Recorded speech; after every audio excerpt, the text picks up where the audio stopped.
Welcome back to County Connection. For this next segment, we're going to be focusing on the holiday season and how you can keep your kitchen safe and clean. And with me is Maya Kulik, Environmental Health Specialist with Summit County Public Health. Welcome, Maya. Thank you.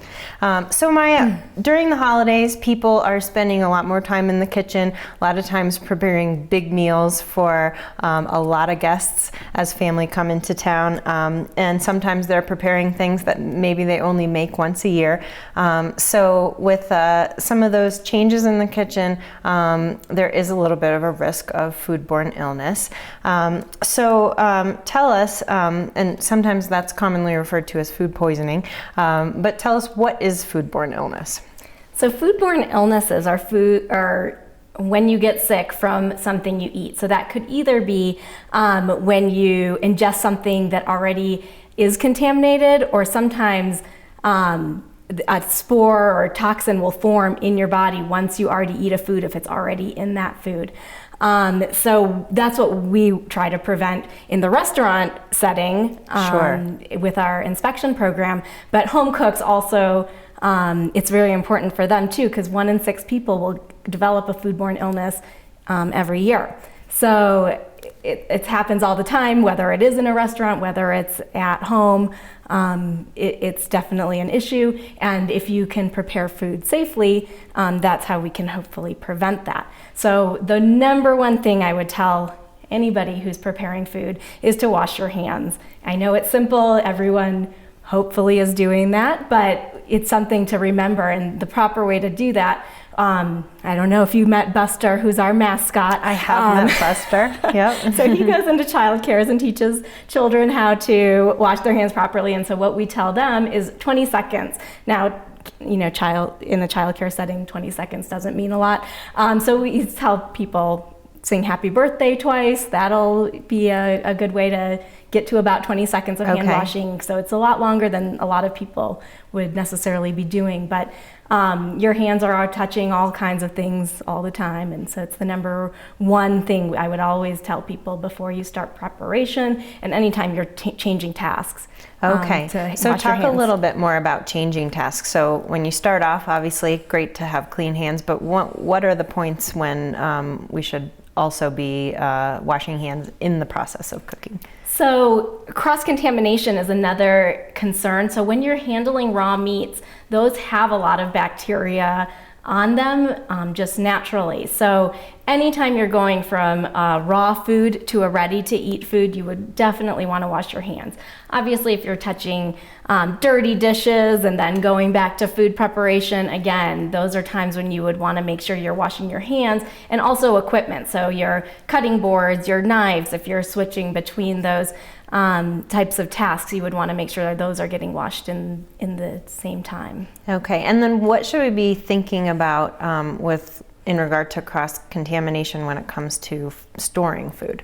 So with storing food, you want to store food according to its cook temperature. So if you are cooking, let's say fish, you wouldn't necessarily cook that as long as if you were cooking chicken. So you wouldn't want to store your chicken above your fish, because you would have bacteria if that chicken juice spilled onto that fish that wouldn't necessarily get cooked off, because you wouldn't necessarily be cooking that as high. Okay. So you would want to store according to cook temperature. And a really good way to do that is with our magnets that we have in our office, which anyone is welcome to come by and pick up, and it has cooking temperatures listed right on there with poultry that you always want to make sure is getting cooked to 165 degrees. Or anytime you're reheating food, same thing. So if you make a big batch of mashed potatoes and then you put them in the refrigerator and then want to reheat them the next day for your for company, then you would want to make sure that's getting reheated up to 165 degrees. That's where your kill step is with bacteria, with cooking that. Ground beef would be 155 degrees, eggs, pork, lamb, fish, 145 degrees. The main thing, and we'll probably talk about this too, is that you don't want to keep your food at a temperature where bacterial growth is really likely to occur. So that's between 41 degrees and 140, or actually 135 degrees. Okay. So 41 to 135 degrees is what we call the temperature danger zone, Okay. where bacteria really will grow. Okay. So you want to always keep your food out of that as frequently as possible. Okay. So with Thanksgiving and potentially some other holiday meals, the centerpiece is the turkey. So what are some specific things we should be thinking about with turkey? Because there are a few pitfalls in the process, because it is a long process and it is a big bird. And so a lot of people get their turkeys in frozen. So you don't want to just leave it out, a couple days to let it thaw. That again will bring it into that temperature danger zone. So for thawing a turkey, you either want to do it under refrigeration, or you could put it into a sink under cool running water. Okay. Or just as part of your cooking process. So you don't want to just thaw it right out at room temperature. Right.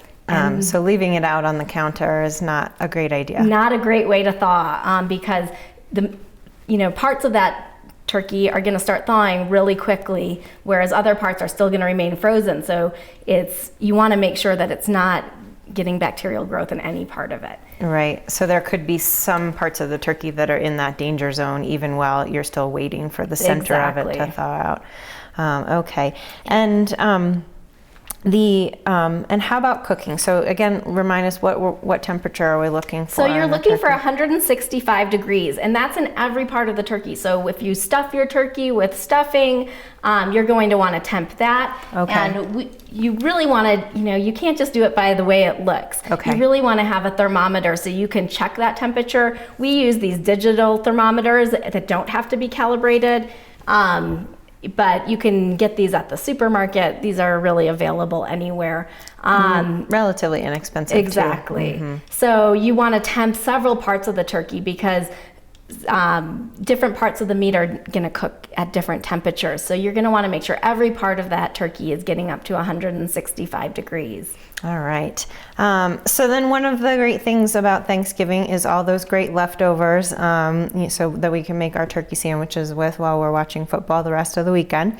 So what are some things we need to keep in mind when it comes to leftovers? So it's that same temperature danger zone that's the problem. So when you put out all the food and let it sit out for a couple hours while your guests are eating, that's where bacterial growth can happen. So you want to make sure that while it's sitting out, while the meal is going on, you don't let it sit out for more than 2 hours, and then you want to put it back into the refrigerator. Okay. If it's out for more than 4 hours, the recommendation would be just to throw that food away, unfortunately, without leftovers. If it is in that more 2 hour range, you can cool it down quickly. Shallow sheet pans are going to cool much quicker than a plastic Tupperware. Okay. So a metal sheet pan that you bake cookies on, if you spread out your mashed potatoes on that, it's going to cool down really quickly when you're making those big quantities that you may not be used to making for yourself or your immediate family. Okay. So in the event that you do get food-borne illness, what kind of symptoms would tip you off that that's what you're dealing with? So generally the symptoms are going to be diarrhea, vomiting, maybe fever. In some cases, it could be a neurological type of symptom. But one of the big misconceptions about food-borne illness is that it's the last thing you ate. So if you're throwing up, it's the last thing you ate is what you're thinking about. But generally, it's going to take 12 to 24 hours for those symptoms to present, because it takes time for them to take hold in your body and present those types of symptoms. So we get a lot we in our office where people are concerned about the last thing they ate, and so they need to really think back on food history, and that's what we always tell people when they call us. We try to take a 72-hour food history from people. So think back on what you ate.